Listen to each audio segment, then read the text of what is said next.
On the fourth Sunday of Christmas, my demo shared with me a little Scottie Dog tote, perfect for some treats. To begin, we're going to bring in our paper trimmer. I already have this piece of real red cardstock cut to 4 by 2.5 inches. This is going to be the base of our box. You could use any color you wanted that coordinated with your project. You could certainly use black. This is not going to show unless you turn the box over. We're not going to be using the the cutting blade. We're going to be using the scoring blade. So you could use your simply scored tool, but there really isn't a ton of scoring to do. We're just going to score at 1/2 inch, and I measure off the left of the ditch because this is a wider surface, so I want to keep most of it over here. So it's 1/2 inch on every single side. So all 4 sides, 1/2 inch.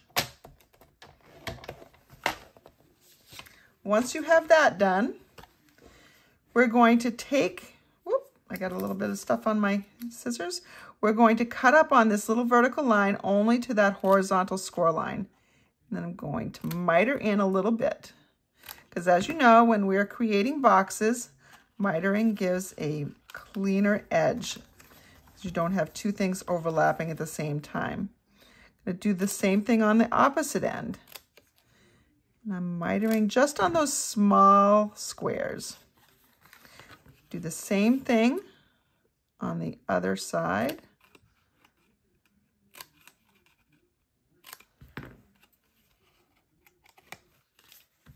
And one last one.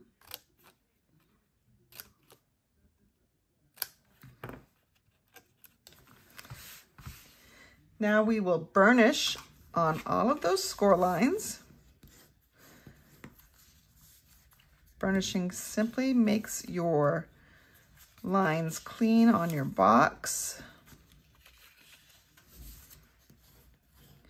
Gives you a sturdier, more squared up box. All right, so now that we've done that, we're going to tuck these tabs in and we're going to adhere them to the sides. I'm going to use liquid glue. You could use tear and tape. I don't think seal would work well for this, only because you have to run seal for a little bit to get it started. And these tabs are very, very small. You just need a little bit of glue. Too much and it'll squeeze out the edges. So go lightly.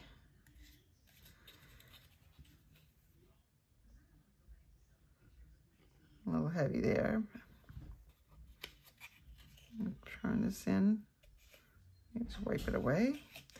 This will not show, so if you do get something on here, you're going to be covering it up, so no worries. You just don't want to get glue on your fingers if you can avoid it, since that might transfer to some other things that you're working on. All right, and so there is the bottom of our container. We're going to bring in a piece of designer series paper. And this is paper that was new, this mini catalog. It is called the Boughs of Holly paper.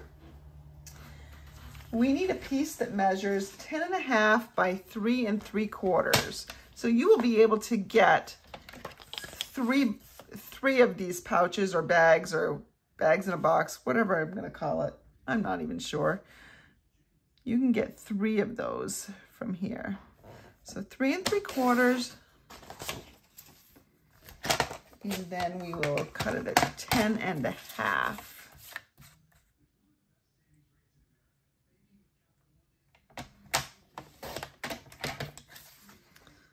There we go. Now you have to decide which side you're going to use. They're both red. They'll both be great.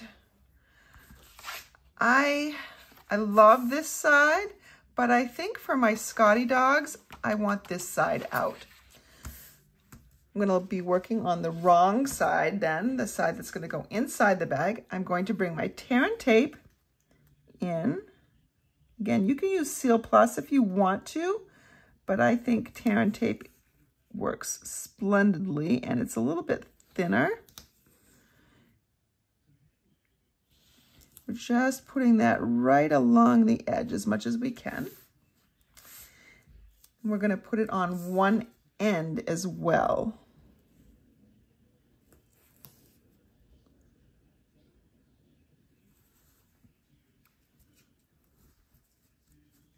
There we go.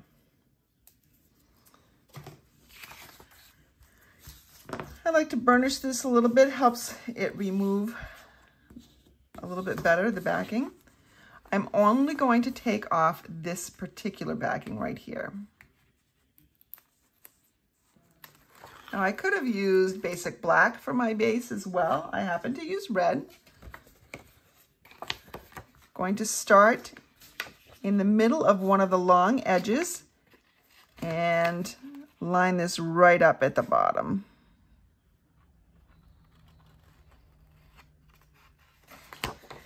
And go right around.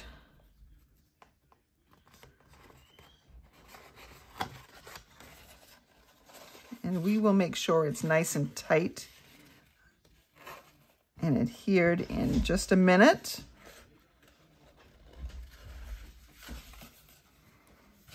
First, we want to go around. Oops, there we go. Nope. There we go. And then we come right over. Now, before we come to that last side, I'm going to press this in a little bit. We need to remove this last backing. I'm going to wrap that right around, and it will overlap the other piece. And we'll just stick that together. This is the back of the box or bag, and we will just punch a hole there. We do need to decorate it, but you can fill this with whatever you want first. So before you totally finish this bag, you will need to fill it with whatever you want to put in it. So I'm going to bring in a piece of basic white cardstock. I'm going to ink up my Scottie Dog really, really well. Now he's a pretty brand new ink stamp, so I did clean him well in advance. I want to get a nice crisp image. I'm going to hold it there for a little bit. Now with photopolymer stamps, you want to make sure that one of your surfaces, in this case, this is a giant mouse pad, you want to make sure it has a little bit of give, a little bit of cushion to it, because the red rubber stamps have cushion built into them, but these do not. So you want to have something that has a little bit of cushion to help stamp well. Now that's stamped pretty well, but let me show you. See, it's a little, I mean, you can sort of see through it. Now I know that there are some dogs that are not completely black. They have white in them as well. In fact, my friend Sherry has a dog, one of these kinds of dogs, and it is more gray than it is black.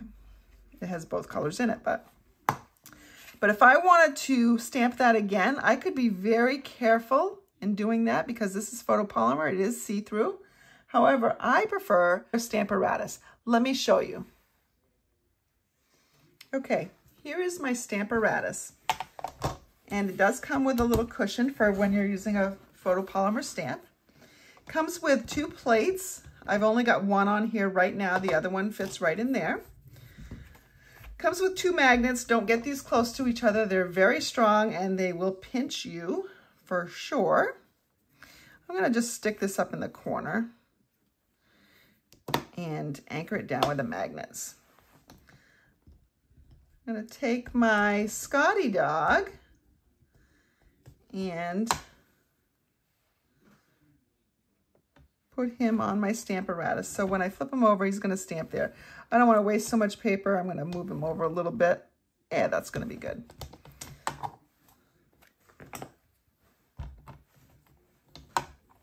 With a stamp case or an ink pad or something underneath, you can put your ink pad right to your dog and flip him over. And you can use the heel of your hand, or you can use a hockey puck, you know, an air hockey, not a puck, but a paddle, I guess it is. I don't know what it's called. And so I got pretty much the same result. You can still see there's a little bit, not quite as crisp black. So let's go ahead and do it again. And this is the beauty of the Stamparatus. You're going to get perfect placement. So I can restamp it. This also helps when you are doing mass production so that you always get things stamped right where you want it. And now look how beautiful he is. He is totally filled in. He's a solid black color, and that's just what we want. I'm going to move my Stamparatus out of the way, and I'm taking care to put the magnets back one at a time. Seriously, people, do not try to hold them both in one hand. It doesn't end well, and they can break. And they are expensive to replace. I'm going to go ahead and punch him out now. And then I also need a bow. And so I have, the bow is already mounted right here. I'm going to bring in my real red ink pad to go with everything else that's here. Red, white, and black theme. So let's go ahead and just stamp that. Here we go. And bring my punch back in. Oops. No, I can't. Not the way I stamped it. So we will just cut some of this off. Here we go. All right. In this stamp set, there's this little piece right here. And if you wanted to stamp right there, a matching red collar, you could. And it would just maybe peek right out so that you would have something like this going on where you could just barely see it. I think I'm not going to bother with that. I'm just going to do it just right there. Let's bring in our glue dots. Here's our glue dot. We will put the ribbon right down onto a glue dot and lift it up.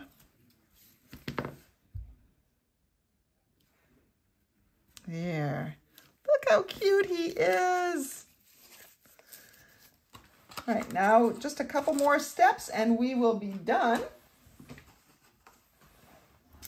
We need him to go on something. So, I mean, we could just put him on there the way he is. However, let's bring in our layering circles. And the ones we will be using are the second largest of the scallop and the circle. So this side over here, these are the largest ones, and these are slightly smaller.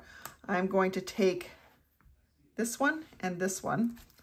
We will cut the circle out of this paper, and I will cut a scalloped circle out of basic black. Be right back. Okay, I have my two pieces. Just adhere them together. Just gives a little bit of a scalloped edge. Just a little decorative edge here. There we go. And for my Scottie Dog, I'm going to take some dimensionals and pop him right on up. Let's take a dimensional and put one on his head, one on his front feet, one on his back feet, one on his back. remove the backing.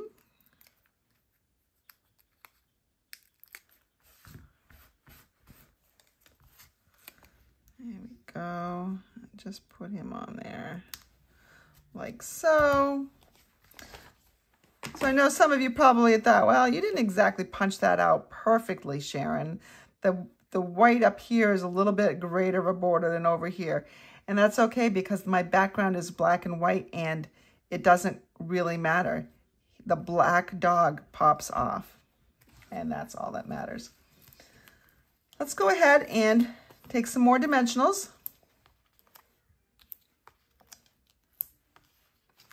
And put them on here. And then we're going to just put it on the front of our bag.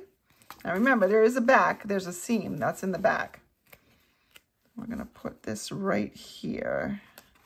Gonna make sure our dog is standing straight. That's good. I'm gonna pull in some of this iridescent trim. It's pretty, it's not a yarn. It's because it's very rough. You wouldn't want to knit with it for sure. But it's fun, it's thick, it's sparkly, which is always nice. I'm going to tie a bow. Remember, you got to fill it first. Otherwise, you have to sneak fairly small pieces in.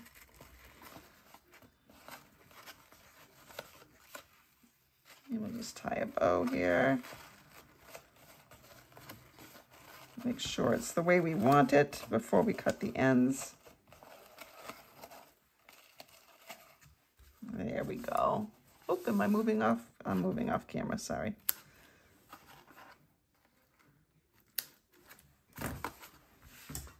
And so there is our little Scottie dog.